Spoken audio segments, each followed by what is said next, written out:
कुछ नहीं, cyber security के रिलेटेड ज्यादातर यहाँ पे आज कंप्लेंट स्टूडेंट्स की आती हैं, उनके नाम पे फेक अकाउंट्स बनाए जाते हैं। तो फेक अकाउंट्स जो बनाए जाते हैं उसके बाद वो पुलिस स्टेशन में जाते हैं कंप्लेंट करने के लिए, तो सर उसका कोई रिस्पॉन्स ही नहीं आता। 1 महीने तक 2 महीने तक वो कंप्लेंट वहीं पे रह जाती है। फीमेल स्टूडेंट्स वो सुसाइड करने पे सर उनकी फोटोज अपलोड होती हैं या कोई वीडियोज या मीम पेजेस, सर उसके लिए यहाँ पे बारामूला में ऐसा कुछ, इवन कि इतनी टेक्नोलॉजी आज है। देखिए, फर्स्ट ऑफ ऑल हमारा every police station is under instructions. So anybody who comes with this sort of a complaint is not to be turned back.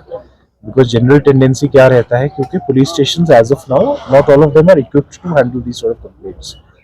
हमारा अभी भी 40 to 50% personnel in the JK police are the ones जो 30 साल पहले जिन्होंने 10th पास किया है। Exactly. To understand technology हमारी generation के लिए भी बड़ा मुश्किल है। It's improving at a fascinating pace. At an unprecedented pace. Somebody जो 30 साल पहले 10वीं पास किया है उसको टेक्नोलॉजी की इल्म हो एंड वो अप टू डेट रहे, थोड़ा सा मुश्किल है। तो जनरल टेंडेंसी रहता था कि जनाब हमारा है नहीं, किसी और का श्रीनगर जाओ या कुछ करो। So we understood that problem. उसके बाद में मिनिस्ट्री ऑफ होम अफेयर्स ने एवरी डिस्ट्रिक्ट में एक साइबर सेल लगाया।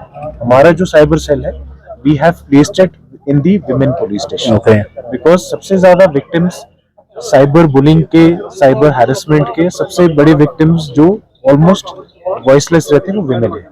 तो इसलिए हमने उसको विमेन पुलिस स्टेशन में रखा। And the instructions to all the police stations are कि आपके पास अगर कोई भी ऐसा कंप्लेंट आता है, वो कंप्लेंट को रजिस्टर करने के लिए एक ऑनलाइन पोर्टल है। आपने सामने ही वो पोर्टल खुलवाना है, उसकी रजिस्ट्रेशन वहीं पे करवानी है, ऑनलाइन ही।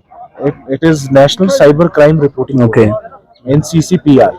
एंड एक ऑल्टरनेट, अगर कोई किसी को इंटरनेट एक्सेस नहीं है तो 1093 उसका हॉटलाइन। तो हम उनको बोलते हैं अगर आप इंटरनेट एक्सेस कर सकते हो आप खोलो अपना स्मार्टफोन, अभी करो रजिस्टर। एंड अगर उनके पास स्मार्टफोन नहीं है तो उनको 1093। सर उसमें फिर कितना टाइम लगता है? सेंट्रली एक जगह सारा आता है, वो हमारा लॉग होके बारामूला की सारी कंप्लेंट्स बारामूला पहुंच जाती हैं। अगर उसमें let's say there is a woman complainant जिसमें let's say there are some morphed images, वो पर्सनल है तो इसलिए पहले सेंट्रल जगह जाता है, फिर concern police station.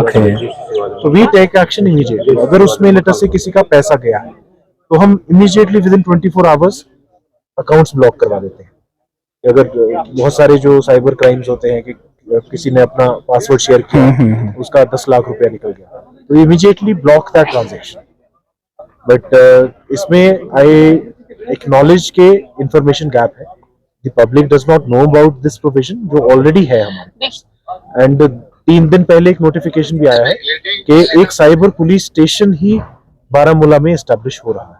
There the entire manpower will be tech savvy and वो सारे लोग ये सारे क्राइम्स को जो अभी at an increasing pace, this is the crime that is increased।